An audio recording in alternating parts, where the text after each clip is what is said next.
जय हिंद दोस्तों। आज जो मैं आपको बताने जा रहा हूँ वो बहुत ही खास है और हर व्यक्ति का काम का है। आपका काम का अगर नहीं भी हो तो आपके घर में किसी के काम के हो सकता है, आपके दोस्तों का काम के हो सकता है, आपके समाज में किसी काम के हो सकता है, आपके रिश्तेदार का काम के हो सकता है। किसी न किसी व्यक्ति को ये काम आएगा ही आएगा। ये बहुत ही महत्वपूर्ण काम है। क्या है मैं आपको बता रहा हूँ, क्या मुद्दा है वो बता रहा हूँ। पहले आज मैं आपको बताऊँगा कि ज़मीन का पेपर अगर खो गया है, चोरी हो गया है, आपके पास नहीं है, और अक्सर आप देखते होंगे कि आपके चाचा के पास, आपके भाई के पास, आपके ताऊ के पास, आपके रिश्तेदार के पास या फिर आपके खानदान के किसी लोग के पास है और वो आपको पेपर नहीं दे रहा है, जबकि आपको ज़मीन का बंटवारा करना है, ज़मीन को बेचना है या फिर ज़मीन में हिस्सा लेना है, या फिर आपको हिस्सा नहीं दिया जा रहा है, आपको केस करना है, केस करने के लिए भी पेपर चाहिए। तो आप पेपर निकालेंगे कैसे? जो पेपर नहीं दे रहा है घर के लोग, या फिर चोरी हो गया है, खो गया है, जल गया है, नष्ट हो गया, या फिर किसी के पास नहीं, लेकिन है भी किसी के पास तो दे नहीं रहा है। कैसे निकालेंगे सर्टिफाइड कॉपी, ओरिजिनल कॉपी कैसे निकालेंगे जिसका ओरिजिनल का मानता होता है? तो किस तरह से ओरिजिनल का सर्टिफाइड कॉपी निकालेंगे जो आपको ओरिजिनल ही रहे और कहीं भी काम आए? उससे आप कोई भी काम कर सकते हैं, ज़मीन को बेच भी सकते हैं, बंटवारा भी कर सकते हैं, उस पर केस भी कर सकते हैं। तो कैसे निकालेंगे, उसका ओरिजिनल नकल कैसे निकालेंगे, वो सारी जानकारी मैं आपको दूंगा। पूरा वीडियो में आप बने रहिएगा। हालांकि इस टॉपिक पर एक वीडियो पहले भी बना चुका हूं, लेकिन इसमें सारा डिटेल्स के साथ आपको जानकारी दूंगा। बहुत लोगों को उसमें कुछ समझ में ज़्यादा नहीं आया था, लोगों ने डिमांड किया था। इसमें पूरा विस्तार से बताऊंगा कि एक नॉर्मल बंदा भी, एक आम आदमी भी बिल्कुल जाके आसानी से, एक मजदूर भी जाकर पेपर को निकाल सकता है। और सबसे महत्वपूर्ण बात तो आपको ये बताऊंगा कि ऑनलाइन निकालने से क्या फ़ायदा होता है, या फिर ऑफलाइन वाला काम आता है, ऑनलाइन वाला काम आता है या नहीं, ऑनलाइन किस लिए होता है, जो ऑफलाइन निकालेंगे सर्टिफाइड कॉपी वो किस काम के लिए होता है, दोनों निकालने का तरीका बताऊंगा और बहुत आसानी से निकालेंगे आप पूरा वीडियो में बने रहे। पूरा वीडियो देखें, इसको स्किप मत करें और बीच में छोड़े भी नहीं वीडियो, वरना आप थोड़ा भी छोड़ देते हैं तो आपको पूरी बातें समझ में नहीं आएगी, और पूरी बातें समझ में नहीं आएगी तो फिर पेपर आप नहीं निकाल पाएंगे। आप आधा अधूरा ज्ञान लेकर रह जाएंगे और इसी तरह से आप कोर्ट कचहरी के चक्कर में पड़े रह जाएंगे। तो आप पूरा वीडियो देखिए। और सबसे महत्वपूर्ण बात आपको ये कहना चाहूँगा कि इस वीडियो को लाइक जरूर कर दीजिए। ये वीडियो जो आप देख रहे हैं इसके नीचे लाइक का बटन है, दबा के लाइक कर दीजिए, आपको कुछ जाता नहीं है। और अगर ये वीडियो अच्छा लगेगा या फिर खराब लगेगा या फिर कुछ पूछना होगा सवाल, तो कमेंट बॉक्स में आप लिखिएगा, जवाब तो जरूर दूंगा। अगर जवाब नहीं दे पाया किसी कारणवश तो उस टॉपिक पर वीडियो भी जरूर बना दूंगा, इसी प्रकार से जैसे ये वीडियो बना रहा हूं। तो मुद्दा यह है कि ज़मीन प्रॉपर्टी का पेपर खो गया है, जल गया है, नष्ट हो गया है, चोरी हो गया है, भाई चाचा रिश्तेदार या खानदान के लोग नहीं दे रहे हैं, कैसे निकाले? तो आपको करना क्या है? सबसे बड़ी बात, सबसे पहले आपको करना क्या है कि आपके पास ज़मीन का खाता नंबर या खेसरा नंबर होना चाहिए। आपके पास खाता नंबर या खेसरा नंबर होना चाहिए जिस ज़मीन का पेपर आपको निकालना है, चाहे वो रजिस्टर्ड डीड हो या फिर उसका खतियान हो। तो आपके पास खाता नंबर, खेसरा नंबर रहेगा, तभी ऑनलाइन निकाल सकते हैं। तो ऑनलाइन निकाल सकते हैं। अगर खाता नंबर, खेसरा नंबर नहीं है तो भी आप निकाल सकते हैं, उसका भी तरीका बताऊंगा, लेकिन पहले बता रहा हूँ खाता नंबर से कैसे निकाल सकते हैं। तो खाता नंबर, खेसरा नंबर अगर आपके पास है तो आपको क्या करना है? सबसे पहले करना है कि ऑनलाइन उसको देख के, उसका खतियान है तो खतियान निकाल लेना है। खतियान अगर नहीं निकालना है, खानदानी ज़मीन नहीं है, अगर रजिस्ट्री किया हुआ है दादा के नाम से, परदादा के नाम से या पिता के नाम से, तो रजिस्ट्री का मतलब केवाला आपको निकालना पड़ेगा। तो केवाला निकालना चाहते हैं तो वो भी ऑनलाइन है, ऑनलाइन निकाल सकते हैं बहुत आसानी से। किसी भी साइबर कैफे पर जाके आप निकलवा सकते हैं, लेकिन मैं आपको सजेस्ट करूँगा कि ऑनलाइन के चक्कर में ना पड़े। ऑनलाइन सिर्फ देखने के लिए होता है। बहुत लोग कहते हैं, कमेंट में भी कहते हैं कि भाई साहब ये तो ऑनलाइन निकल जाता है, आसानी से निकल जाता है, केवाला निकाले, रजिस्टर्ड डीड निकाले, बैनामा निकाले, सब ऑनलाइन निकल जाता है। लेकिन उन्हें ये चीज़ मालूम ही नहीं है कि ऑनलाइन जो पेपर निकलता है, चाहे वो केवाला हो, बैनामा हो, रजिस्टर्ड डीड हो, या फिर खतौनी हो, या फिर खतियान हो, वो आपको सिर्फ और सिर्फ देखने के लिए होता है, सिर्फ और सिर्फ देखने के लिए होता है। वो कहीं काम नहीं आता है। उस आधार पर न कहीं आप केस कर सकते हैं, कोर्ट में फाइल कर सकते हैं, ना ही उस आधार पर आप तहसील में, अंचल कार्यालय में बंटवारा फाइल कर सकते हैं, और ना ही उस पेपर के आधार पर कोई भी काम कर सकते हैं। वो ऑनलाइन जो डाला हुआ है, ऑनलाइन का मतलब क्या होता है आप समझ सकते हैं। ऑनलाइन होता है सिर्फ सर्टिफाइड करने के लिए, देखने के लिए कि हाँ ये ज़मीन का खाता नंबर ये है, खेसरा नंबर ये है, रकबा ये है, इतना ज़मीन है और ये मेरे नाम से या किसके नाम से है, जिसके नाम से, वो सिर्फ देखने के लिए होता है। उसका प्रिंट निकाल लेंगे तो वो तो जीरोक्स कॉपी होता है, प्रिंटेड कॉपी होता है, वो कहीं काम नहीं आएगा। इसलिए काम नहीं आएगा, पेपर तो आपने ऑनलाइन निकाल लिया, ना वो सर्टिफाइड है ना वो वेरीफाइड है, कुछ भी नहीं है। ऑनलाइन सिर्फ देखने के लिए होता है। पहले आपके जानकारी के लिए बता दूं, तो आपको निकालना कैसे है? ऑफलाइन निकालना है, ओरिजिनल निकालना है। वो ओरिजिनल होता है जो रजिस्ट्री ऑफिस से निकलेगा और सर्टिफाइड कॉपी होगा, उस पर सब रजिस्ट्रार का मुहर होता है, सिग्नेचर होता है, और वो स्टाम्प पेपर पर ही निकलता है। तो आपको इसके लिए क्या करना है आपको बता रहा हूँ। तो आपके पास अगर खाता नंबर, खेसरा नंबर है, खाता नंबर खेसरा नंबर है और आपको रजिस्टर्ड डीड निकालना है, केवाला निकालना है, बैनामा निकालना है। तो इसके लिए आपको करना क्या पड़ेगा कि आपके ज़िले का जो रजिस्ट्री ऑफिस है, जहाँ रजिस्ट्री होता है, वहाँ पर आपको एक आवेदन देना है। इस खाता नंबर खेसरा नंबर का मुझे सर्टिफाइड कॉपी चाहिए। क्या चाहिए? सर्टिफाइड कॉपी चाहिए। जो ओरिजिनल का नकल होता है वो भी स्टाम्प पेपर पर ही निकाल के दिया जाता है। उस पर सिग्नेचर मोहर सब रजिस्ट्रार का होता है। जो सब रजिस्ट्रार आप जानते हैं, जो ज़मीन को केवाला करते हैं, बैनामा करते हैं, रजिस्ट्री करते हैं, जिनको पावर होता है, तो उनके सिग्नेचर के साथ, मुहर के साथ आपको मिलेगा। तो सर्टिफाइड कॉपी होता है। तो आवेदन करेंगे तो 2-3 दिन का आपसे टाइम लिया जाएगा। आवेदन जब करेंगे तो कुछ शुल्क जमा होता है, नॉर्मल सा शुल्क जमा होता है। ये शुल्क 100 रुपया से लेके 1000 के बीच हो सकता है, 200 भी हो सकता है, 300 भी हो सकता है, 500 भी हो सकता है। ये ज़मीन की स्थिति पर निर्भर करता है, लेकिन 1000 से ज़्यादा नहीं होगा।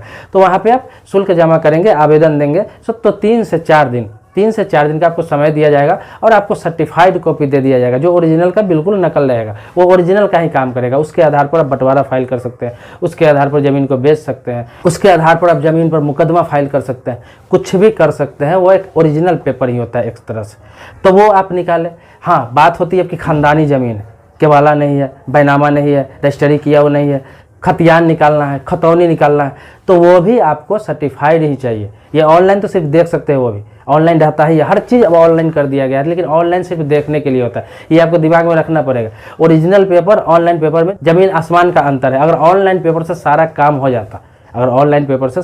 हो जाता, केस फाइल हो जाता, बंटवारा दाखिल हो जाता, सब कुछ हो जाता, तो ऑनलाइन पेपर से तो ऑफलाइन की ज़रूरत क्या थी। घर में कोई जो रजिस्ट्री होता है, केवाला होता है, ज़मीन खरीदा जाता है, बेचा जाता है, हर कोई सदस्य ऑनलाइन निकाल के अपने पास रख लेता है, उसी के आधार पर सारा काम कर लेता है। लेकिन नहीं, सर्टिफाइड कॉपी जो होता है वो ओरिजिनल माना जाता है। ऑनलाइन सिर्फ देखने के लिए होता है। वो प्रिंट निकाल के आप देख सकते हैं, अपने पास रख सकते हैं। तो वो भी जो खानदानी है, ज़मीन खानदानी है, तो उसका भी आप इसी प्रकार से निकाल सकते हैं। उसका भी आपको खाता नंबर खेसरा नंबर के साथ आवेदन देना होगा और आपको खतियान जो होगा, ये खतौनी होगा, आपको निकाल के दे दिया जाएगा। आसानी से उपलब्ध हो जाता है। रजिस्ट्री ऑफिस में काउंटर भी होता है। मे आई हेल्प यू का एक काउंटर होता है, जो हर रजिस्ट्री ऑफिस में होता है। अगर आप जाएंगे तो किसी से पता कर सकते हैं। ऐसे आपको जब एंट्री करेंगे तो आपको अंदर मिल ही जाएगा रजिस्ट्री ऑफिस में, तो वहाँ मिल जाएगा। तो वहाँ आप आवेदन करेंगे। आवेदन एकदम सिंपल भाषा में लिखना होता है। सब रजिस्ट्रार के नाम से आवेदन लिखेंगे, सेवा में सब रजिस्ट्रार महोदय, और उसके बाद अपने जिला का नाम लिखेंगे और रजिस्ट्री ऑफिस का नाम लिखेंगे। उसके बाद विषय लिख देंगे कि मुझे खतियान चाहिए,